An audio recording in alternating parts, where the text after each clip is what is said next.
Happy holidays, Merry Christmas. It's Christmas Eve today, and as you see, I've got some holiday cheer right here. I'm at my bar today, right next to my big fluffy Christmas tree, and I wanted to wish you guys happy holidays, whatever holiday you're celebrating. And I'm gonna show you what is in this drink in my hand right here, but first I'm gonna show you my bar area. So I try to keep my regular things stocked over here. I've got some Grand Marnier, some Myers, some Hendrix, a little Disaronno. This is a really good mezcal tequila if you like mezcal. Tito's, always have to have Tito's on hand. I got another bottle down there when that one runs out. Some Campari. Somebody actually recommended this to me instead of Aperol for my Aperol spritzers, but it's a little too bitter for me for my Aperol spritzers, so I just use it as a bitter with some other stuff. And this Aperol, of course, for Aperol spritzers.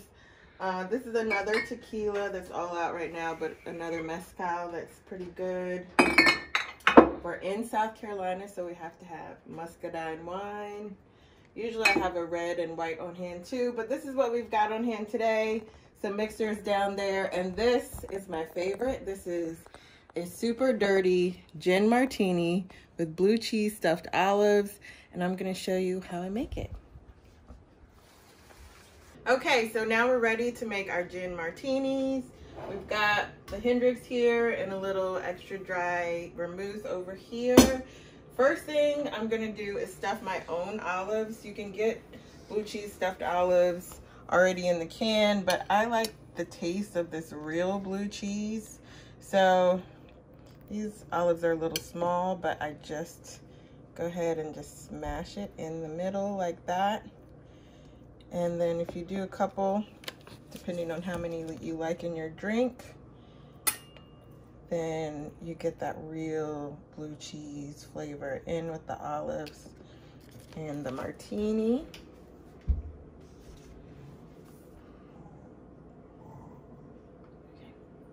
So once those are stuffed, I'm gonna get some ice in my shaker.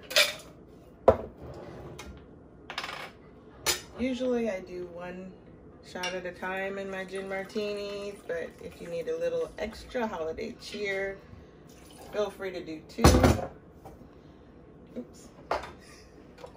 Okay, next is olive juice. I like mine super dirty, so I put lots of olive juice in here. If you only like a little, just put a little.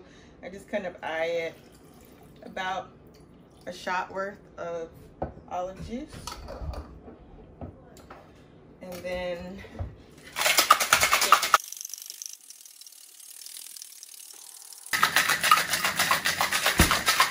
so I've got a frosted glass.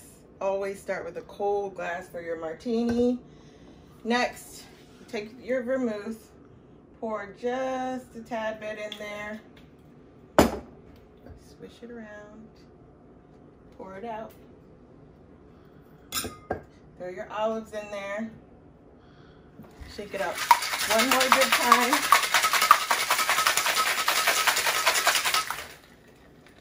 And then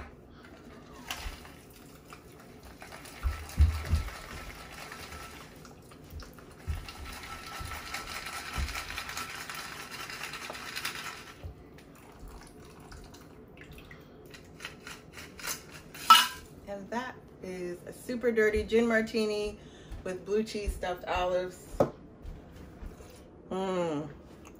See how there's those little bits of ice in there? That's what I like, because it keeps it cold. It keeps it a nice consistency. Okay, so my old one's finished. I'm gonna take my new martini and I'm gonna show you what I'm making for dinner tomorrow. I know you guys are very curious about what I'm making tomorrow. I'm not going to show you the whole thing. I'm actually going to take some time and spend some time with my family and enjoy this time together today and tomorrow. But I did want to show you what I'm cooking and how I'm starting my prep work. So first up If you've seen my Instagram stories, you've seen these little babies over here, these nice big babies. These are tomahawk steaks straight from the butcher. It doesn't get much better than that. This is a nice rib steak right there with the bone. What I'm gonna do with these is put them on the grill. They've been dry aging for 2 days, since Tuesday. And the only thing I do to dry age them is rub them very generously with salt all over, including the bone on both sides, around the edges, everything. Make sure they're coated in salt. Then just put them in the refrigerator. You'll see after a while they start to kind of drip. The liquid from the meat starts to come out, but that's okay. That's what you want. That's how the salt is working on the meat. It tenderizes it. On Christmas, tomorrow, we're gonna put these on the grill with some more seasonings and make it a medium rare, just like I like it, nice and crusty on the outside. After a couple, about 10 to 15 minutes on the grill each side, I'll take them off. They'll still be very rare. I'll let that rest for at least a good hour or so, and then right before we have dinner, I'll pop them back in the oven on about 325, and then let that go until it's medium rare. What I've got here, represented by this barbecue sauce that I'm going to make, is barbecue pig feet. This is one of my all-time favorites. Anybody who's had it from me knows that it's one of my favorite dishes for the holidays. What I'm going to do is start out with some fresh pig feet. I'll boil those for about an hour or two until they get soft and tender. Then I'll bring them off that, and then tomorrow I'm gonna put them on the grill with some barbecue sauce. They're gonna get nice and crispy on the skin, and I'll have this sweet barbecue sauce on there with some onions. It'll be really, really tasty with that smoky grilled flavor. I'm gonna be making some sweet potato souffle. So I've got a bunch of sweet potatoes from Mr. Otis's stand. If you remember my video from last December, Mr. Otis has one of my favorite farm stands here on the island. And I got a bunch of sweet potatoes. I'm going to roast these, mash them up, mix them up with some milk, some butter, some cinnamon, nutmeg, and a few other things. And then on the top, I'll put some pecans, some brown sugar, bake those off until it's nice and crusty on top, and that'll be our sweet potato souffle. I've got Colby cheese. This is one of my cheeses that I use in my 4-cheese macaroni and cheese. I also have extra sharp cheddar cheese, sharp cheddar cheese, and Monterey Jack cheese. So I've got about 4 pounds of cheese total, and that's my baby Paige's favorite, so I'm definitely making macaroni and cheese tomorrow. If you're wondering what we're having for vegetables, if you look over there at that table, it's full of greens, also from Mr. Otis's stand. These are gonna go in the pot with some ham hocks, some onions, some bell peppers, and slow cook until they're nice and tender, and that'll be our greens. Another veggie that we're gonna have tomorrow is a fresh kale salad with roasted beets and butternut squash. The kale is straight from my garden outside. Red Russian kale, lacinato kale. I'm just gonna rinse that off and cut this in half. Roast this about 400 until soft and tender. Cut a few pieces of that and some beets.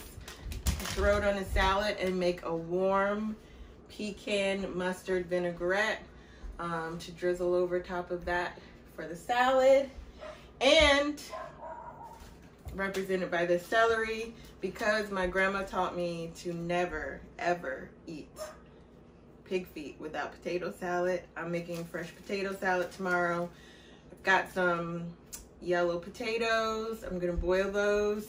Gonna mix up some celery, onions, some other seasoning, some egg, a little bit of mustard for some fresh homemade potato salad.